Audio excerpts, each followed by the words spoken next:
तो हृदय में भगवान की छवि को विराजमान करें, मुख से राम नाम का जप करें और कानों से अमृतमयी कथा का रसास्वादन करें।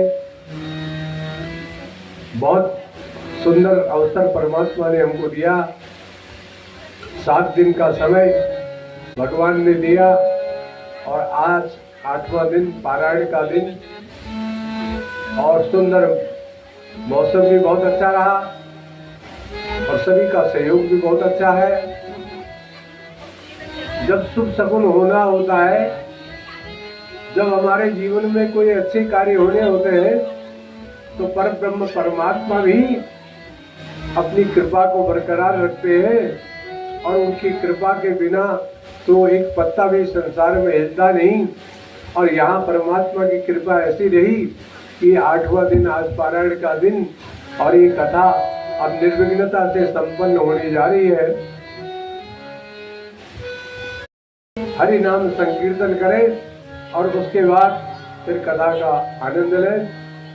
हरे राम राम राम सीता राम राम राम, हरे राम राम राम, हरे राम राम राम सीता राम राम राम, हरे राम राम राम सीता राम राम राम, हरे राम राम राम सीता राम राम राम, हरे राम राम राम सीता राम राम राम, राम राम राम सीता राम राम राम, राम राम राम सीता राम राम राम, राम राम राम सीता राम राम राम, राम राम राम सीता राम राम राम, हरे राम राम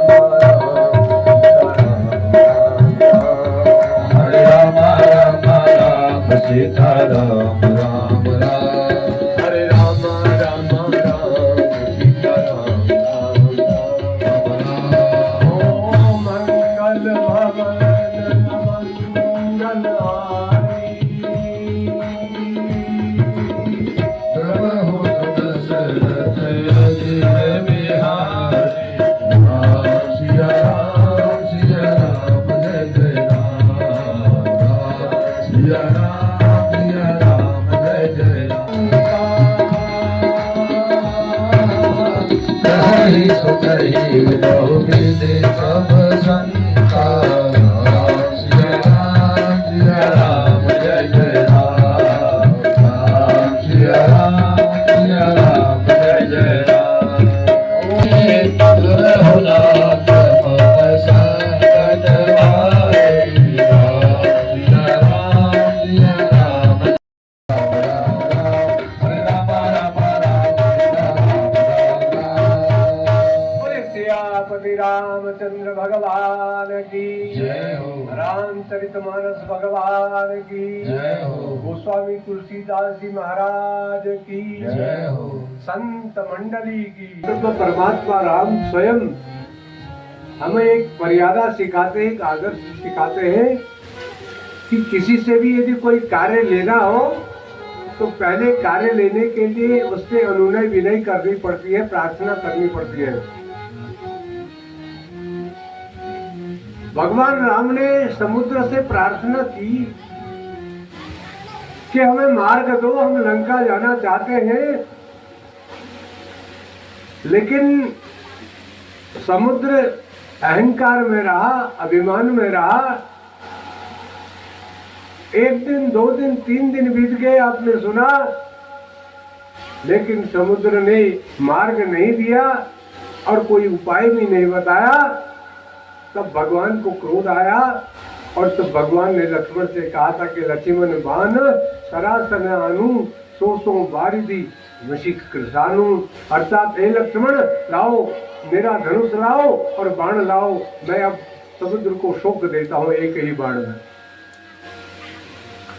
जो ही ये भगवान के मुख से निकला है कि समुद्र आकर के हाथ जोड़ करके प्रार्थना किया और समुद्र ने उपाय बताया। कहा महाराज नल नील नाम के जो वानर हैं वो विश्वकर्मा के पुत्र हैं और वो जब जो भी वस्तु समुद्र में फेंक देंगे वही तैरने लग जाएगी और समुद्र में सेतु तैयार हो जाएगा। बोले रामेश्वरम भगवान की जय। तो मैंने बताया था में आचार्य के रूप में रावण को ही बुलाया गया और रावण की आचार्यत्व में रामेश्वर लिंग की स्थापना की गई। पर ब्रह्म परमात्मा राम ने वानर सेना के साथ प्रस्थान किया और समुद्र पार करके लंका में पहुंचते ही अपने शिविर लगाने वानरों की सेना ने अपने शिविर बनाने शुरू कर दिए। रहने के लिए अपने शिविर तैयार करने शुरू कर। यह सूचना जब रावण को मिल गई कि वानर सेना भगवान राम वानर सेना के सहित समुद्र के किनारे लंका की तरफ पहुंच गए हैं, गुप्तचरों ने बताया तो आश्चर्यचकित हो गया। कैसे पहुंच गए? समुद्र लाद के कैसे आ गए? और उसी समय मंदोदरी ने जब यह समाचार सुना कि भगवान वानर सेना के साथ वहां आ गए हैं, तो मंदोदरी ने सोचा एक बार समझा के देखो।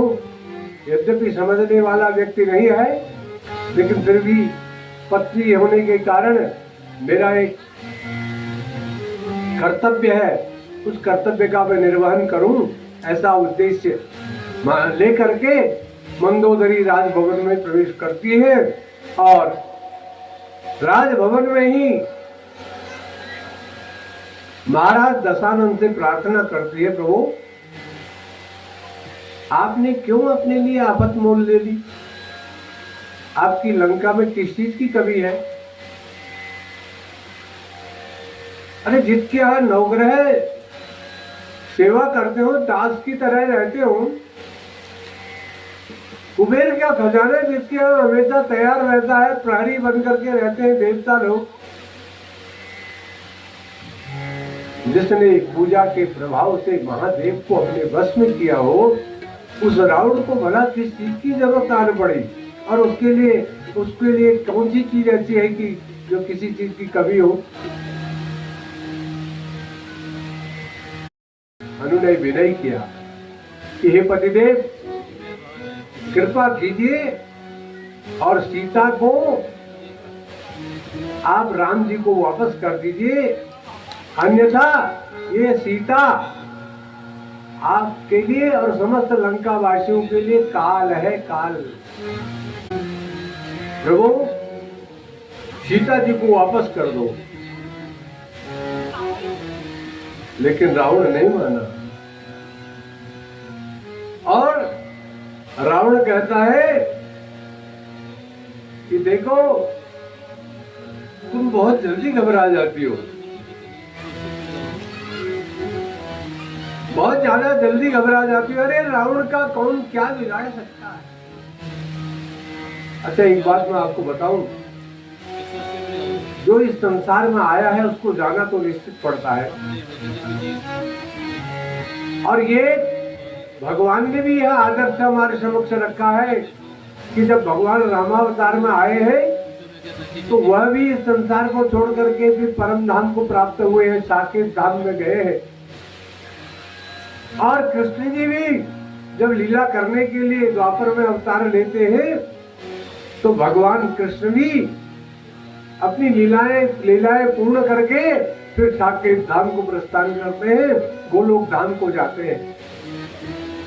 जब भगवान गोलोक धाम को जाते हैं, भगवान को भी यहाँ से जाना पड़ता है, तो निश्चित यही है कि हम इंसानों का भी यदि जन्म यहाँ हुआ है तो निश्चित हमारी मृत्यु भी होगी। जिसका जन्म हुआ है उसकी मृत्यु निश्चित है, और जिसकी मृत्यु हुई है उसका जन्म भी निश्चित। लेकिन अहंकार के लिए कोई ठिकाना नहीं। और अहंकार कब तक होता है? जब तक ये शरीर में कुछ ताकत आपको दिखती है तब तक अहंकार होता है। जब अस्थि पंजर ढीले हो जाते हैं ना, फिर धीरे धीरे अहंकार भी काबू होने लगता है। जिनको कोई मारने के लिए जाता था ना, ताकत बाहुबल के कारण, वो बाहुबल जब उसका समाप्त होने लगता था, जिनको मारने के लिए जाता था उन्हीं के चरणों में पढ़ करके याचना करता है वह। चराचर जगत में ऐसा विद्वान ब्राह्मण कोई नहीं है, चराचर जगत में ऐसा बड़ा योद्धा कोई नहीं है, लेकिन राक्षसी वृत्ति है, इसलिए अहंकार को छोड़ नहीं पाता।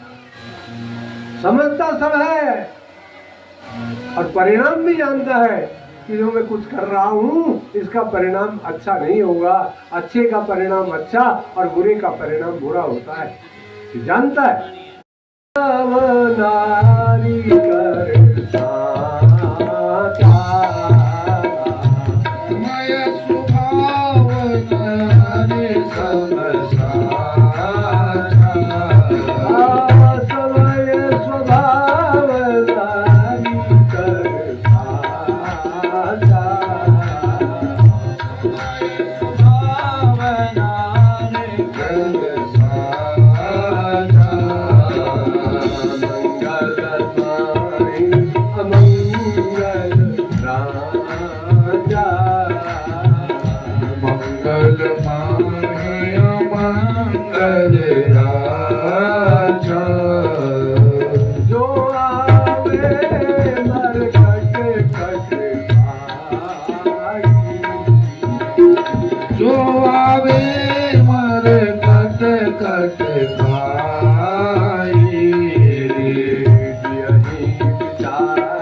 समय स्वभाव नारी कर साचा, मंगल माही अमंगल राजा। क्या करे, औरत की बुद्धि इतने लगे की होती है, करे यार लंका में मंगल ही मंगल होने वाला और तुझे अमंगल दिखाई देता है।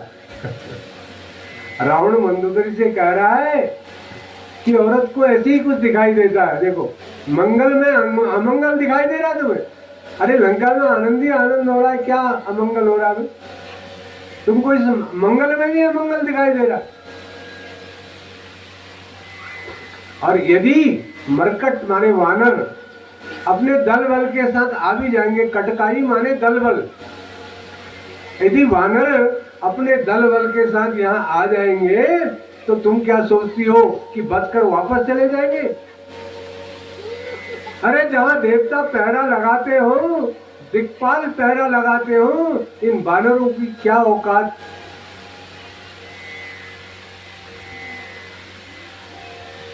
कंपही लोक जाके त्रासा, जिसके अट्टहास करने मात्र से तीनों लोग कांप जाते हैं, जिसके डर से तीनों लोग कांपते हैं। ता सुनारी बड़ भय कर बड़े हासा, उसकी स्त्री को भय हो रहा है, यह देख करके मुझे हंसी आ रही है, हंसी आ रही है, रावण कहता है। और बहुत जोर से हंसता है, अट्टहास करता है। मंत्री ने कहा महाराज बहुत बड़ा समूह वानरों का पहुंच गया समुद्र के किनारे, राम लक्ष्मण दो तपस्वी भी उनके साथ में है। इतना समाचार मिला तो सभासदों से रावण कहने लगा क्या करना चाहिए? तो कहने लगे हे राक्षस राज, बड़े बड़े असुर और देवता, आपने जीते हैं, उन पर विजय प्राप्त की है, तो ये नर बंदरों की क्या, इन पर तो हम आराम से विजय प्राप्त कर लेंगे। विभीषण जी जानते हैं। विभीषण जी आगे आगे, विभीषण जी ने हाथ जोड़ करके कहा कि मेरी मानो कहूँ भैया वे तो है रघुवीर, मेरी मानो काहे भैया वे तो है रघुवीर, मेरी मानो कहूँ भैया वे तो है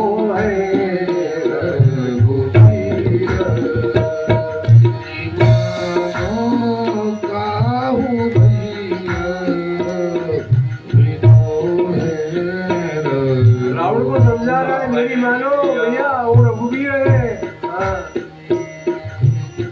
जो कृपाल पूछो वही बाता, मत अनुरूप काल में भ्राता, जो अपन चाहु कल्याण तो सुयस सुमति सुभगति सुखनाना, तो पर नारी लीलार गुसाई तजऊ चौथ के चंद की नाई। भैया जो तुमने ये पर नारी हरण का कलंक अपने माथे लिया है, इसको अभी छोड़ दो, त्याग दो। कैसे? बोला तदऊ चौथी के चंद की नाई। जिस प्रकार चतुर्थी के चंद्रमा का त्याग किया जाता है, उसको अशुभ समझा जाता है, ऐसे ही चतुर्थी के चंद्रमा के को जैसे त्यागा जाता है, वैसे ही सीता को भी त्याग दो, नहीं तो यहाँ अब अच्छा होने वाला नहीं है। उनका लंका में प्रवेश शुभ संकेत नहीं है। बहुत तरह से विभीषण ने रावण को समझाने का प्रयास किया, रावण के समझ में आया नहीं, और रावण ने बड़े दरबार में विभीषण का अनादर किया और लात से प्रहार करके विभीषण का, और विभीषण ने लंका से प्रस्थान किया। गोस्वामी जी कहते हैं कि जब से विभीषण ने लंका को त्यागा है, तभी से भयंकर अशुभ संकेत लंका में होने लगे, और विभीषण जी समुद्र के तट पर राम जी के शिविर की ओर प्रस्थान करते हैं, और जैसे ही दूर से विभीषण को आता हुआ देखा, तो सुग्रीव के जो गुप्तचर थे उन्होंने देखा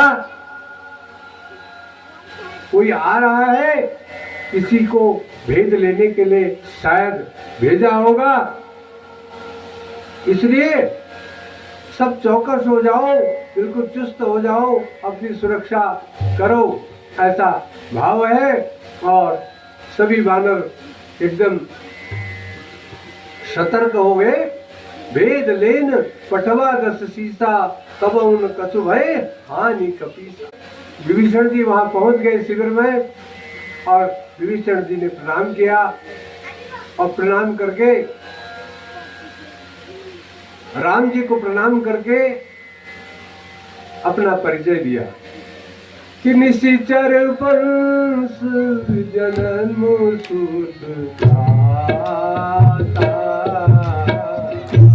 निशिचर वंश जन्म सुत दाता, निशिचर वंश जन्म सुत दाता, निशिचर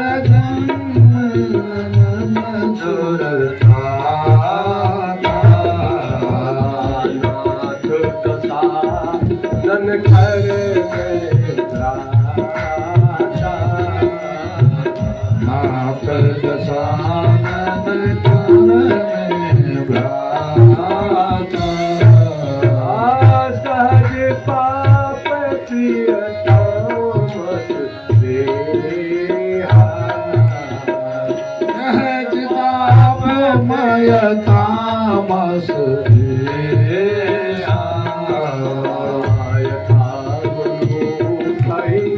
तम पर यथा बोलो कही तम पर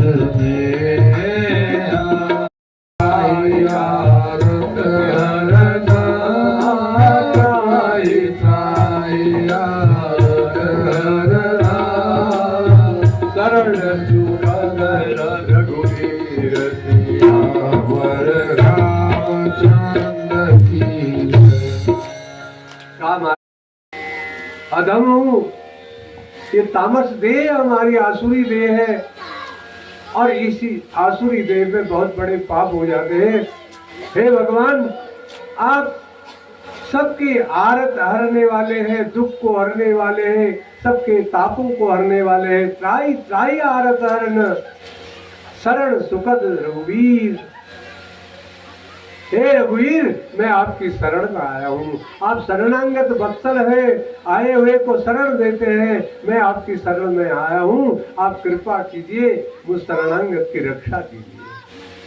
मेरे भाई ने मुझे निकाल दिया घर से। अच्छा,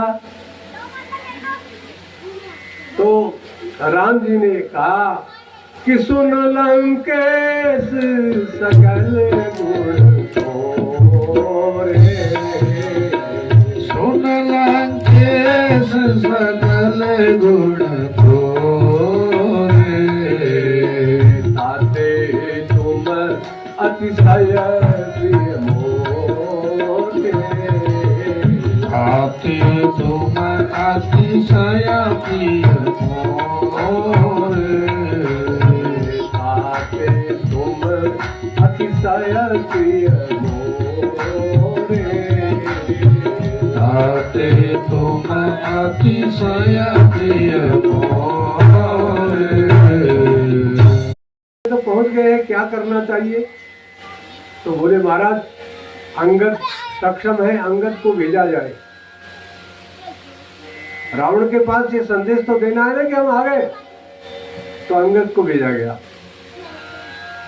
और अंगद जैसे ही वहां पहुंचा तो तुरंत सियापति रामचंद्र भगवान की जय। और जोर से गदा जो है नीचे पटकी है, तो 4 मुकुट दशानन के गिर गए। 4 सिरों के मुकुट गिर करके उड़कर रामादल में पहुंच गए। बोले आनंद कंद भगवान। मानव के अंगद ने यह सूचना दे दी कि प्रभु, मैं सुरक्षित रावण के राजभवन में पहुंच गया हूं। अब जिस साथ गिर गए, कोई साधारण व्यक्तित्व तो नहीं है। पूछा, अरे वानर, तू कौन, कहां से आया है? तू कौन है, कहां से आया, तेरा नाम क्या है? तो अंगद ने अपना परिचय दिया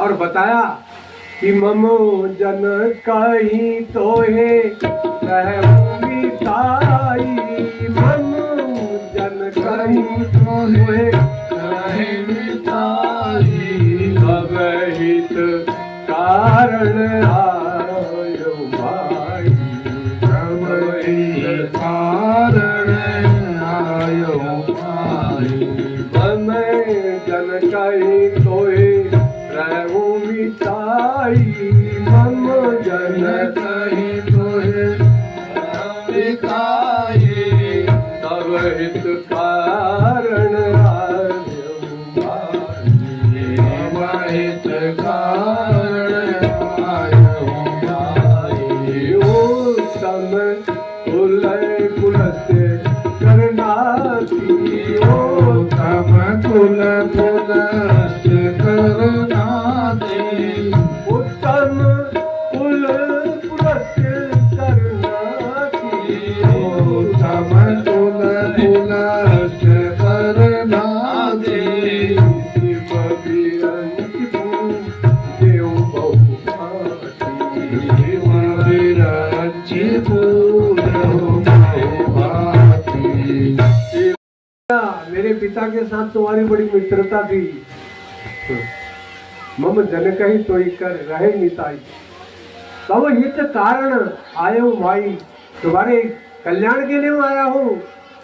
तुमने अच्छा नहीं किया, भगवान राम से रार करके तुमने अच्छा नहीं किया, उनकी धर्मपत्नी को लेकर के आ गया, बहुत बड़ा जघन्य पाप कर दिया।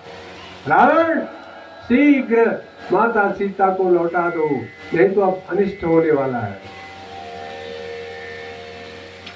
मैं सम्मान लेकर आया हूं, दूत हूं। बुरे दिन आने होते हैं तो यदि आप अच्छी सलाह देंगे तो अच्छी सलाह अच्छी नहीं लगती, प्रिय नहीं लगती, कर्ण प्रिय नहीं लगती, कानू को अच्छी नहीं लगती। और रावण को भयंकर क्रोध होता है, कहता है रे कपि पोच न बोल संभारी, रे कपि पोच न बोल संभारी, मोगन जाने सी मोही सुरारी, मूड न जाने से मोहे सुरारी, रे कपि पोच न बोल संभारी, रे कपि पोच न बोल संभारी, मोगन जाने सी मोहे सुरारी, मूड न जाने से मोहे सुरारी, जाऊ निज धाम जनक कर भाई, जाऊ निज जान जनक कर भाई, कहूँ निज नाम जनक कर भाई, कहूँ निज नाम जनक करू भाई, के नाते मानिए मिताई, से मानहि मिताई। अरे बानर, तू कहता है मेरे पिता के साथ, तेरे पिता के साथ मेरी मित्रता थी। अरे मेरी मित्रता वानर के साथ भला कैसे हो सकती है? तूने अपना परिचय तो पूरा दिया नहीं। कहूँ निज नाम जनक कर भाई, अपना नाम बता और अपने पिता का नाम बता, तब तो पता लगेगा कौन है। और के ही नाते मानिए मिताई, मैं किस प्रकार से मान लूं कि हमारी मित्रता थी तेरे पिता के साथ? तब बताया कि मैं बाली का बालक हूं और मेरा नाम अंगद है, और मेरे पिता ने 6 माह तक कांख में दबा कर रखा था। अब कुछ याद आया? जब छेड़ दिया जाता है तार, कोई जख्म को, यदि कोई पुराने जख्म को छेड़ दे तो भयंकर पीड़ा होती। हाँ। अब रावण का पारा 7वें आसमान पर, भयंकर क्रोध।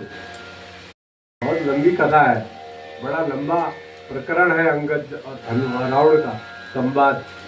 पूरी रीड होती है रामलीला की, परशुराम लक्ष्मण संवाद और रावण अंगद संवाद। 2 संवाद ऐसे होते हैं, एक पूर्वार्ध में होता है, एक उत्तरार्ध में होता है। समझाने का बहुत प्रयास किया, लेकिन रावण कहां मानने वाला था। रावण कहां मानने वाला था? रावण ने बहुत अपमान किया अंगद का, और अंत तो गत्वा ये भी कहा कि देख, एक वानर पहले आया था, उसने भी अपना कुछ कर्तव्य दिखाया, अब फिर तुझे भेज दिया उन तपस्वी ने।